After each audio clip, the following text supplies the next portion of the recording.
Hey everyone, this is Aaron from Aaron's Audio Corner, and I'm going to do a quick demonstration here of how I am testing this SVS PB-2000 Pro subwoofer. There's really nothing special. I'm not doing anything different than I ever do with my other subwoofer testing, but I thought it might be interesting for some of you folks to get an idea of what the testing actually looks like, just for fun. I know I've done another video demonstrating how I do my testing, but just mixing it up a little bit.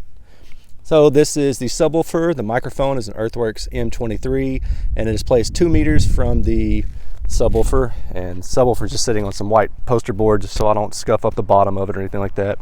Then we're going to walk back to my test stand setup. This is about 50 feet away. Nearest building is, I don't know, way far away from the test setup itself, so no issues with reflections. This is the back side of it. And my little laptop set up. I got this thing on wheels just to make life easier so I can roll it out wherever I need. Now this is the KLIPPEL Distortion Analyzer on the top, Distortion Analyzer 2 on the top. This is what I use for all my testing. The crown amplifier below has nothing to do with this test at all. It's a test amplifier I keep around, and I keep the KLIPPEL sitting on top of it, so if I want to test something out, I can, plug in the KLIPPEL to it if I want to test a loudspeaker out or a drive unit or something like that. But for subwoofer testing, they have their own amplifiers, so ignore the crown amplifier below it. Again, I'm just using the KLIPPEL Distortion Analyzer 2 for my testing. Now what I wanted to demonstrate, this is the CTA 2010B portion of the testing, which has higher threshold for distortion. And in this particular test, I am testing from 0.1 volt to 0.3 volt output from the KLIPPEL to the subwoofer amplifier.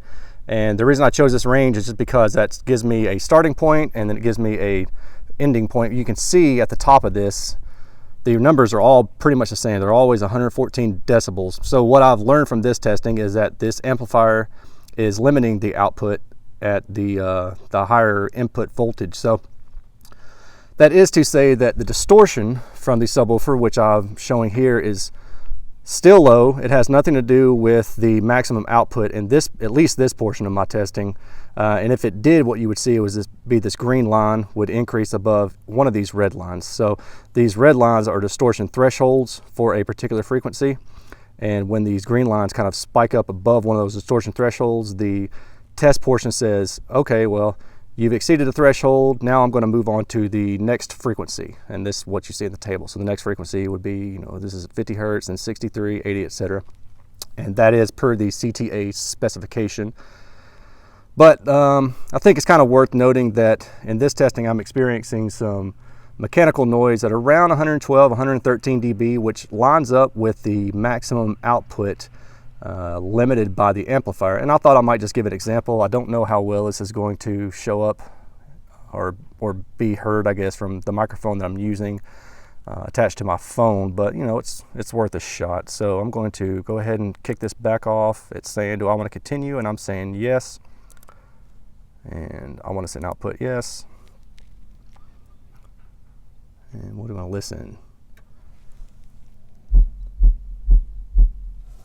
Now you can hear a little bit of something extra in that test tone, but see that these distortions are pretty low. This is a second order distortion right here. So this is a fundamental, and then this is the second order distortion, and I'm expecting one of these lines to be exceeded, but they're not. And what you're just running into continuously is 114 dB, 114 dB, 114 dB. So that tells me that the amplifier is the limiting factor. It has nothing to do with distortion. So SVS could get a little bit more output, but I'm sure that they chose the amplifier to limit the output for certain reasons. Maybe they don't want to risk damage from their users, or maybe there is another frequency that might exceed that, so they're trying to keep it within a linear operating range. But anyway, it's just it's worth noting. And I'm going to be quiet for this next test. And I want you to pay attention to, you can hear the 80 hertz, but as it gets louder, listen, you can hear more mechanical noise, and I'll get closer. There it is.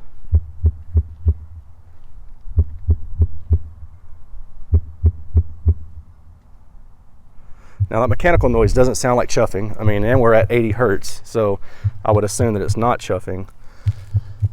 And in that case, yeah, you actually did exceed a threshold. Now this is the second round of testing. This is just demo only. I've already done the real testing earlier, and the 80 hertz was exceeded at that point as well. So the noise that I'm hearing, I'm not sure if it's from the woofer or the enclosure. It sounds to me more like it might be cabinet resonance maybe, but without, you know, further digging into, I won't know for sure.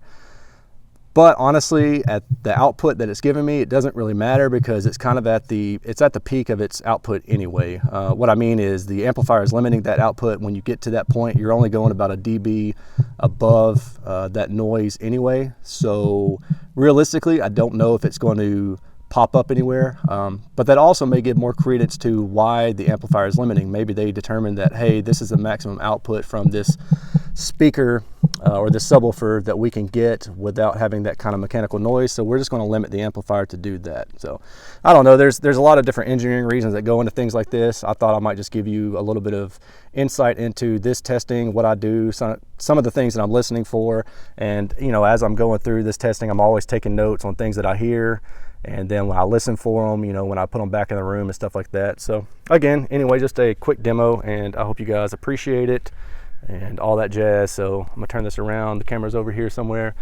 That's it for me. Y'all have fun, and this review hopefully will be up within, you know, a few weeks, hopefully maybe even sooner.